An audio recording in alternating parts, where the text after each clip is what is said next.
Olá, queridos, tudo bem com vocês? Estamos aqui para mais uma leitura deste livro, Depois da Fé Vem o Quê? Vamos continuar aqui nossa leitura. Nós estamos quase finalizando este livro, um livro maravilhoso de Kent Reagan Jr. Os atos de bondade são evidências de um relacionamento genuíno com o Senhor. Quando tratamos os necessitados com bondade, estamos, na realidade, demonstrando bondade ao próprio Cristo. De vez em quando, você escuta alguém comentar: fulano, um cristão genuíno. Quase sempre essa expressão significa que a pessoa é bondosa. As pessoas associam a bondade com o verdadeiro cristão. E Jesus pensa da mesma forma. Aqueles que não são bondosos, Jesus diz: afasta-vos de mim. Mateus 25, 41. A bondade é uma das 3 qualidades essenciais que o Senhor requer dos homens. Em Miqueias 6:8, fala assim: Ele te declarou, ó homem, o que é bom. E que é que o Senhor pede de ti, senão que pratiques a justiça e ames a misericórdia, e andeis humildemente com o teu Deus. Zaqueu é um exemplo daquilo que o amor fraternal pode fazer na vida de um incrédulo. Nesse caso, Zaqueu recebeu bondade do próprio Senhor. Lucas 19, do 2 ao 10. Quando Jesus viu Zaqueu empoleirado numa árvore, ele se convidou para visitar a casa de Zaqueu. Essa seria uma grande honra para qualquer pessoa, mas foi especialmente assim para Zaqueu, porque era cobrador de impostos. Naqueles tempos, ninguém gostava dos cobradores de impostos. Todos evitavam Zaqueu, mas Jesus lhe estendeu a mão com bondade. Como resultado, a vida de Zaqueu foi totalmente transformada pela bondade imerecida de Jesus. Se as pessoas fossem bondosas com o seu próximo, isso seria uma grande contribuição para ganhá-lo para o Senhor. É a bondade do Senhor que leva as pessoas ao arrependimento. Romanos 2:4. Na Bíblia achamos ainda a história da bondade de Raabe para com os 2 espias que o Senhor de Israel mandaram para Jericó. A vida dela foi poupada juntamente com a sua família inteira. Devido ao seu único ato simples e espontâneo de bondade, a bondade que Jonatas mostrou a Davi levou à preservação dos seus filhos, depois dele mesmo ter morrido. Isabel acolheu Maria, mãe de Jesus, em casa com toda a bondade durante a gravidez de Maria.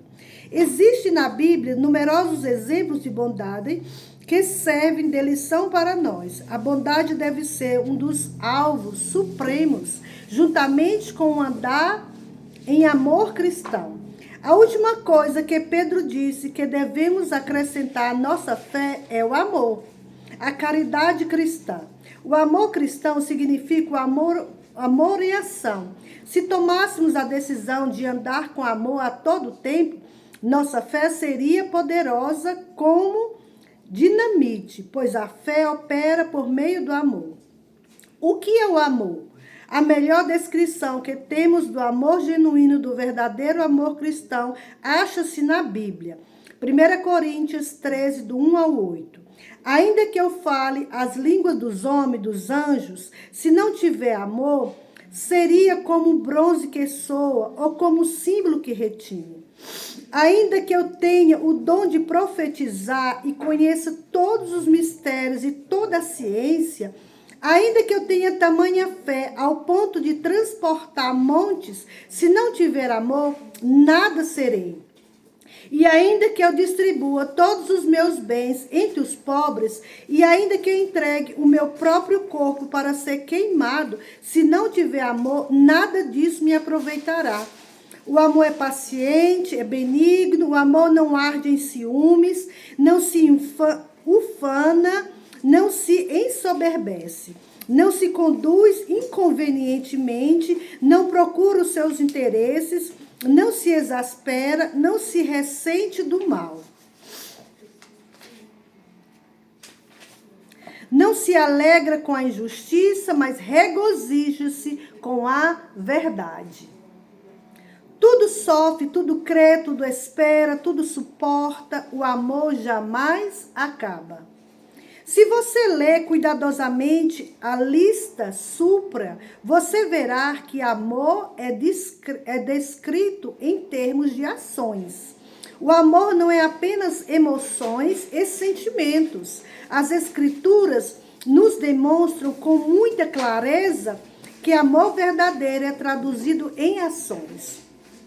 Um só mandamento é dado no Novo Testamento e ele nos manda andar no amor. Se, pois, aprendermos a andar no amor em cada momento, nunca quebraremos nenhum dos outros mandamentos que foram dados segundo a lei. Se você ama alguém, você não pretende matá-lo, roubá-lo, nem cobiçar o que é dele. Se você tiver o amor cristão, você vai amar também os poucos amáveis. Tenho vivido a lembrança de ver, ao pregar numa igreja certa noite, 2 elementos de péssima aparência sentarem-se na última fileira. Um dos tipos usava uma camiseta horrorosa, com um quadro do diabo na frente. Seu ombro levava uma tatuagem com os dizeres: nascido para criar o inferno.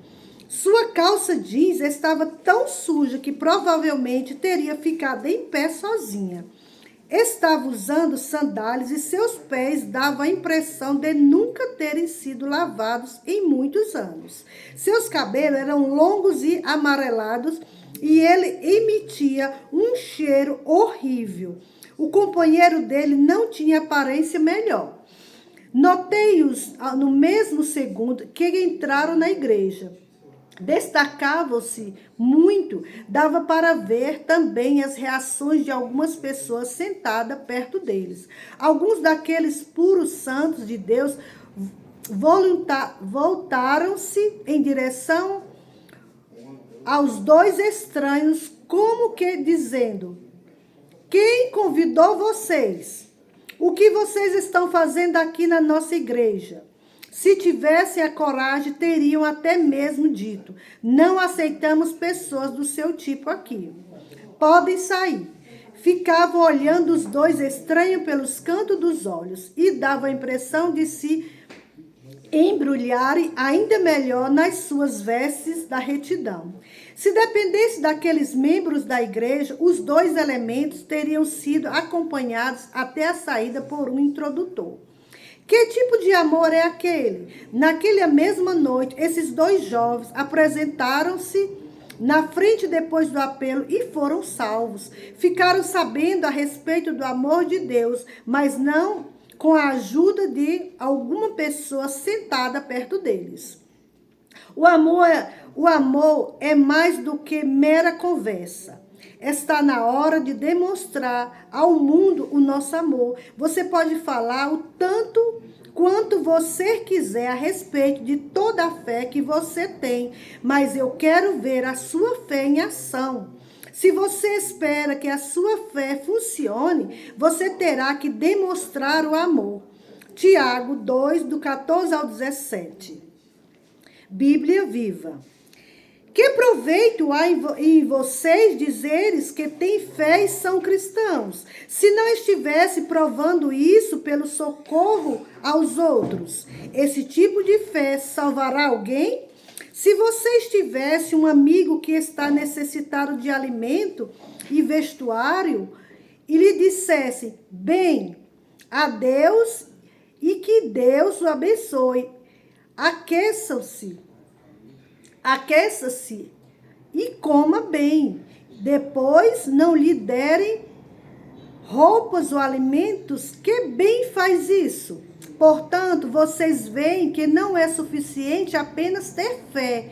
É também preciso que faça o bem para provar que a tem. A fé que não se manifesta por meio de boas obras não é fé coisa nenhuma, é morta e inútil. Não aguento ver o corpo de Cristo puxado e torcido e despedaçado de modo tão desnecessário. Um dos nossos formandos do Rema conta a história de um menino pequeno que morreu. Certo dia, alguém bateu na porta desse ex-alunos pedindo que ele fosse até a casa de certa família, porque o menino caçula acabara de se afogar na piscina. Quando chegou ali, deu-se conta de que tinha um filho da mesma idade do menino que se afogara. Percebeu também que não era a ocasião certa para entrar ali com posses de super-homem da fé. Era a hora certa de ministrar aquela família com amor no ponto exato da sua necessidade. Por isso, entrou e foi direto ao pai do menininho, colocou o braço ao redor dele, disse que o amava e que estava ali para ficar firme ao seu lado. Aquelas pessoas não precisavam de um grande homem da fé, exatamente naquele momento. Precisava de amor. O obreiro sabia que, posteriormente, a família precisaria ser encorajada na fé para vencer tão grande decepção. Mas aquela hora não era apropriada para dizer: irmão, onde está sua fé? Por que você está chorando? Há momentos quando precisamos ter cara de leão e ser ousados, severos e fortes. Mas há outros momentos quando precisamos ter muita gentileza, ternura e cuidado. O amor percebe a diferença. Isso é crescer espiritualmente. O amor cobre. Outra coisa que precisamos saber a respeito do amor é que o amor cobre uma multidão de pecados. 1 Pedro 4:8. O que significa isso? Significa que não damos pontapés numa pessoa que errou. Tão triste ver alguém ser grandemente ferido porque tendo feito algo errado. Todos se voltam contra ele. Ao invés de ajudar aquela pessoa que está embaixo, a maioria dos cristãos quer afundá-lo mais, pisando-a. A igreja é o único exército que fuzila seus próprios feridos. Tão logo que alguém comete um engano e é apanhado em algum pecado, todos pegam no telefone e espalham a notícia pelo país inteiro. Isso pode ser amor? A Bíblia diz que quando vemos um irmão apanhando em falta, vós que sois espirituais, corrijam com espírito de brandura e guarda-te para que não sejas também tentado. Gálatas 6:1. Você expulsa seu filhinho de casa se ele comete um engano? Claro que não. Até mesmo conhece famílias que gastaram tudo quanto possuíam com advogados a fim de impedir que seus filhos fossem castigados por alguma coisa errada que tivessem feito. Mas o que fazemos nós, como a família de Deus, quando vemos que alguém tropeçou? Ao invés de ajudarmos os aflitos, voamos em círculos, como urubus, aguardando o triste fim deles.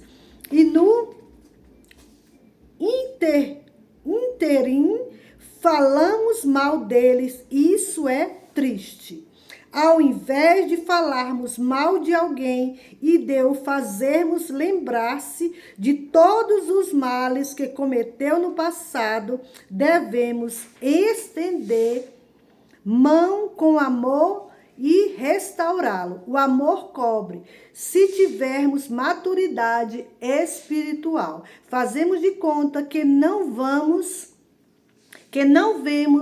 as inconsequências da pessoa e amarremos ao ponto de conduzi-la de volta a uma vida virtuosa. Mas nós, ao invés de darmos um passo em direção a alguém e de ministrar a ele no ponto da necessidade, queremos ficar no nosso alto pedestal da fé, olhar para ele lá embaixo e torrá-lo com a palavra de Deus.